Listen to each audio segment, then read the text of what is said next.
Welcome to mister தமிழன் channel. இன்னைக்கு நம்ம பெண்கள் கண்டிப்பா பார்க்க வேண்டிய ஒரு படத்தை பத்தி தான் பார்க்க போறோம். அந்த படத்தோட பேர் என்னன்னு கேட்டீங்கன்னா I spit on your grave part 2. I spit on your grave part 2 இந்த படம் 2013 தான் ரிலீஸ் ஆச்சு. இது ஒரு rape and revenge horror movie. Okay, படத்தோட கதையை சொல்றேன் கேளுங்க. படத்தோட ஓப்பனிங் சீன்ல ஹீரோயின் கேட்டி கார்ல ஒரு ஃபைலோட போற மாதிரி காட்டுவாங்க. அப்படியே இமிடியேட்டா அங்க ஒரு கட் பண்ணி ஒரு ரெஸ்டாரண்ட்ல வெயிட்ரஸா வேலை செய்யற ஹீரோயினை காட்டுவாங்க. கேட்டி மாடலிங் ட்ரை பண்ற ஒரு சாதாரண பொண்ணு. ஆனா அவகிட்ட பண வசதி இல்லாததுனால போட்டோ எடுக்க கூட வழி இல்லாம சுத்திட்டு இருப்பா. அப்பதான் அவளோட ரெஸ்டாரண்ட்ல ஒரு அட்வர்டைஸ்மெண்ட் ஒன்று பாப்பா. அதுல free photography for more information please contact as அப்படின்னு சொல்லி ஒரு போன் நம்பர் கொடுத்திருப்பாங்க. அந்த போன் நம்பரை நோட் பண்ணிட்டு அவளோட அபார்ட்மெண்ட்டுக்கு போயிருவா. அங்க போயிட்டு அப்படியே ஃப்ரெஷ் ஆகிட்டு நியூ போர்ட்போலியோ ரெடி பண்றதுக்காக அந்த ஃப்ரீ போட்டோகிராஃபி நம்பருக்கு கால் பண்ணுவா. ஒரு ஆள் கால் அட்டன் பண்ணிட்டு நீங்க ஃப்ரீ போட்டோகிராஃபிக்காக கால் பண்ணிருக்கீங்களா அப்படின்னு கேட்பான். அதுக்கு கேட்டியும் ஆமாங்க, உங்களோட ஆட் பார்த்து தான் கால் பண்ண, எனக்கு நீங்க ஹெல்ப் பண்ணுவீங்களா அப்படின்னு கேட்பான். அதுக்கு அவன் யோசிக்காம பண்ணிட்டா போச்சு, அதுக்கு முன்னாடி நீங்க உங்களோட போட்டோவை என்னோட நம்பருக்கு டெக்ஸ்ட் பண்ணுவீங்களா அப்படின்னு கேட்பான். அவளும் அவன் சொன்ன உடனே போட்டோ சென்ட் பண்ணிடுவான். அந்த போட்டோவை பார்த்துட்டு ஸ்டூடியோ அட்ரஸ் அவளோட மொபைல் நம்பருக்கு அனுப்பி வைப்பாங்க. மறுநாள் காலையில கேட்டி சுறுசுறுப்பா கிளம்பி அவங்களோட ஸ்டூடியோக்கு போவா. அங்க ஒருத்தன் போட்டோ எடுத்துட்டு இருப்பான், இன்னொருத்தன் எனக்கு என்னன்னு தூங்கிட்டு இருப்பான். கேட்டி ஸ்டூடியோக்குள்ள நுழைஞ்சதும் ஜார்ஜியா அப்படிங்கிறவன் உங்களுக்கு யார் வேணும் அப்படின்னு கேட்பான். அதுக்கு கேட்டி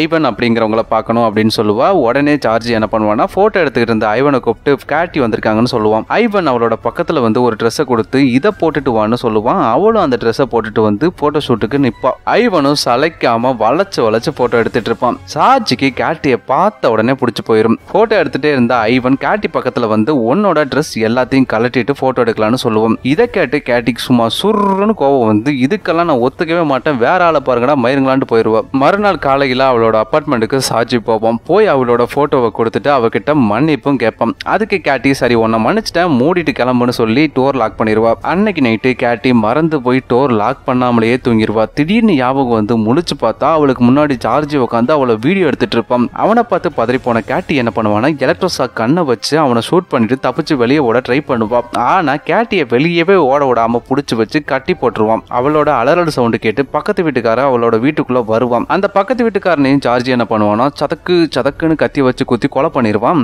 அப்புறம் என்ன குப்புற கட்டி போட்டு வச்சு இந்த கேட்டியை ஒரு வழியா ரேப் பண்ணி முடிச்சிருப்பான். அவனுக்கு மூடு இறங்கினதுக்கு அப்புறமா பயந்து போய் ஐவனுக்கும் நிக்கோலஸ்க்கும் கால் பண்ணி வர சொல்லுவான். இதுல இந்த நிக்கோலஸ்ன்றது யாருன்னு பாத்தீங்கன்னா ஸ்டூடியோல ஃபர்ஸ்ட் சும்மா படுத்துக்கிட்டு இருந்தால அவன் தான். நிக்கோலஸ் ஐவன் ரெண்டு பேரும் சேர்ந்து அங்க கொலை பண்ணது ரேப் பண்ணதுக்கு உண்டான எல்லா எவிடன்ஸையுமே அழிச்சிருவாங்க. அப்புறம் கேட்டிக்கு ஐவன் கேட்டமைன் அப்படிங்கிற ஒரு போதை பொருளை கொடுத்து அவளை மயங்க வச்சிருவான். அப்படியே மயங்கி இருந்த கேட்டி திரும்ப கான்சியஸ் நிலைக்கு வரும்போது நிக்கோலஸ் அவளை ரேப் பண்ணிட்டு இருப்பான். அவ பயங்கரமா கத்துற சவுண்டு கேட்டு ஜார்ஜி ஓடி வந்து நிக்கோலஸை தள்ளி விட்டுருவான். அப்புறம் கடுப்பான நிக்கோலாய் அவன் மேல ஒண்ணு கடிச்சிருவான். அதை பார்க்கவே ரொம்ப நாராசமா இருக்கும். அதையும் ஜார்ஜி வந்து தடுத்துருவான். இவங்க ரெண்டு பேரும் சண்டை போட்டுக்கிற சவுண்டு கேட்டு ஐவன் வந்து சும்மா சண்டை போடாதீங்கடா பைத்தியங்களா, அவளுக்கு கொஞ்சம் கேட்டமைனை கொடுத்து படுக்க வச்சுட்டு மேல வாங்கன்னு சொல்லிட்டு கிளம்பிடுவான். சார்ஜி என்ன பண்ணுவான்னா அவ பக்கத்துல இருந்து அவளை கிளீன் பண்ணுவான். இந்த சான்ஸை யூஸ் பண்ணிக்கிட்ட கேட்டி என்ன பண்ணுவான்னா சார்ஜியை மண்டையை பொழந்துட்டு எஸ்கேப் ஆகிருவான். எஸ்கேப் ஆகி நேரா பல்கேரியன் போலீஸ் கிட்ட போவா. அவங்க அவளை ஒரு டிடெக்டிவ் கிட்ட ஒப்படைச்சிருவாங்க. அந்த டிடெக்டிவ் அவளை பத்தி எல்லாத்தையுமே விசாரிச்சுட்டு ரேப் கிரைசிஸ் சென்டர்ல இருந்து வந்த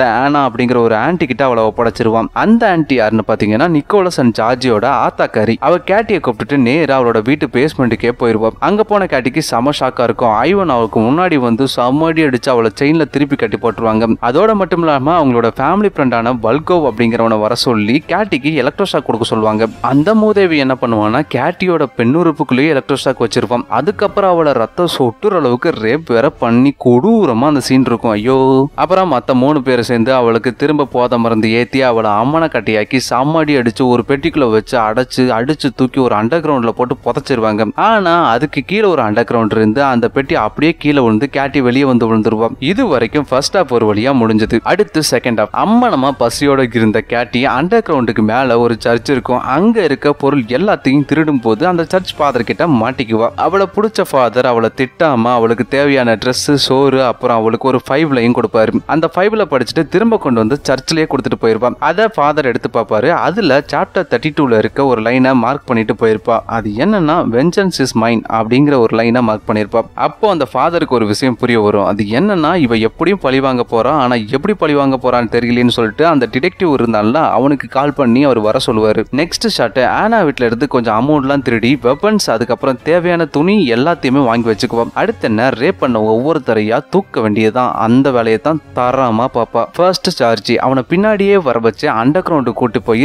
தலையில ஒரே அடிங்க கொப்பமா அவனை சாவுடான்னு சொல்ற அளவுக்கு ஒரு அடி அடிச்சுட்டு அவனோட ட்ரெஸ் எல்லாத்தையும் கலட்டிட்டு வெறும் ஜட்டியோட கட்டி போட்டுருவா. ஜட்டியோட கட்டி போட்டதோட விட்டாலா கிடையவே கிடையாது. அவ எந்த அளவுக்கு அவன் மேல கடுப்பா இருப்பான்னா ஒரு ஷார்ப்பான நைஃப் எடுத்துக்குவா. எடுத்து அவனோட கண்ணத்தை அப்படியே மெல்லமா ஒரு கோடு போடுவா. ரத்தம் பொல பொல பொல பொல பொலன்னு வரும். அடுத்து வயிறு தென் தொட ரெண்டையுமே பொளந்துருவா. அப்போ ஒரு டைலாக் சொல்லுவா. அவளை ரேப் பண்ணும்போது அந்த புறம்பக்கு சொன்ன அதே டைலாக். அது என்னன்னா யூ லுக் சோ பிரிட்டி அப்படின்னு சொல்லுவான். அதை சொல்லிட்டு கிரீஸ் டப்பால இருந்து அந்த கிரீஸ் எடுத்து அந்த புண்ணுல அப்படியே தேய்ப்பா பாருங்க. ஒத்த உனக்கு இது வேணும்டா அப்படின்னு நமக்கே தோணும். அந்த அளவுக்கு அந்த சீனை சூப்பரா எடுத்திருப்பாங்க. Next Nicholas. இவன் சாவு தான் வேற லெவல்ல இருக்கும். கேட்டி மேல ஒண்ணு கடிச்சான்ல அந்த சீன் ஞாபகம் இருக்குல்ல. அதனால அவன் பப்ல இருக்கும்போது சரக்குல கேட்டமீனை கலந்து கொடுத்து அவனை பயங்கரமா போதை ஆக்கிடுவான். பையனுக்கு போதை சுருன்னு தலைக்கேறிடும். உடனே என்ன பண்ணுவான்னா பாத்ரூமுக்கு போவான். மூக்குல இருக்கிற ரத்தத்தை கலவிட்டு கண்ணாடியை பார்ப்பான். கண்ணாடியில வந்து கேட்டியோட மூஞ்சி தெரியும். டக்குன்னு திரும்பி பார்த்தா கேட்டி அப்படியே முன்னாடி வந்து நிற்பான். டப்புன்னு மெயின் பாயிண்ட்ல ஒரே அடி அடிச்சுட்டு அவனோட தலையை பிடிச்சி யூரின் ஃபுல்லா இருக்கிற பாத்ரூம்ல போய் முக்கி முக்கி எடுப்பா. அவளை எப்படி அவன் யூரின்ல குளிக்க வச்சானோ அதே மாதிரி அவனோட தலையை யூரின் ஸ்டூல்ல முக்கி எடுத்தே கொலை பண்ணுவா பாருங்க. அப்படியே பார்க்கவே நாராசமா இருக்கும். அடுத்து ரொம்பவே முக்கியமானவர் மிஸ்டர் வால்கோ. இவரோட சாவு வேற லெவல்ல இருக்கும். கேட்டியோட பெண்ணுறுப்புலயே போய் ஷாக்கு வச்சான்ல, அவனை தூக்கி ஒரு இரும்பு பெட்ல ஜட்டியோட படுக்க வச்சு அவனோட குஞ்சாமணிலேயே ஷாக்கு வச்சிருப்பான். அவனும் கத்துவான் கதறுவான். ஒண்ணுமே நடக்காது. யாருமே காப்பாற்ற வர மாட்டாங்க. அப்புறம் ஃபுல் ஷாக் கொடுத்து அவனை ஒரே அடியா முடிச்சு விட்டுருவா. நெக்ஸ்ட் ஆனாவை தூக்கிடுவா. தூக்கி அவளை எப்படி ஒரு பெட்டிக்குள்ள அடைச்சாங்களோ அதே மாதிரி ஆனாவை தூக்கி அடைச்சு வச்சிருவா. அடைச்சு வச்சுவ சார்ஜி கொடூரமா சாவறத வேடிக்கை பார்க்க வைப்பா பாருங்க. செம்மையா இருக்கும். இவங்க எல்லாரையும் தேடிட்டு ஐவன் ஒரு வழியா அண்டர் கிரவுண்டுக்கு வந்து சேர்ந்துருவான். அவனையும் தலையில ஒரு போடு போட்டு ரெண்டு காலையும் விரிச்சு வச்சு அவனோட கொட்டை ரெண்டையும் கரும்பு புளிகிற மிஷின் மாதிரி ஒரு மிஷின்ல வச்சு அப்படியே கொஞ்சம் கொஞ்சமா நசுக்கி மொத்தத்தையும் வெளியே எடுப்பா பாருங்க. பார்க்கவே அவ்வளோ கொடூரமா இருக்கும். ஒரு வழியா எல்லாத்தையும் கொண்டு முடிச்சதுக்கு அப்புறமா யூஎஸ் எம்பசிக்குள்ள போயிருவா. அப்படியே படத்தை 4 போட்டு முடிச்சிருவாங்க. ஆக்சுவலி இந்த படம் பார்த்து முடிச்ச உடனே எனக்குள்ள தோணுது என்னன்னா, ரேப் பண்ண எல்லாருக்கும் இந்த மாதிரியே ஒரு தண்டனை கொடுத்தா எப்படி இருக்கும்? கால் ரெண்டையும் விரிச்சு வச்சு அப்படியே பப்ளிக்ல நசுக்கி எடுத்துடணும். அந்த மாதிரி ஒரு தண்டனை கொடுத்தா எல்லாரும் பயப்படுவாங்க தானே. ஆனா இதெல்லாம் யாரும் பண்ண மாட்டானுங்க. ரேப் பண்றவன ஜாமீன்ல விட்டுட்டு ஜாலியா இருப்பானுங்க பாவீங்க. அவ்வளவுதான். அடுத்த வீடியோல பார்க்கலாம். நன்றி, வணக்கம்.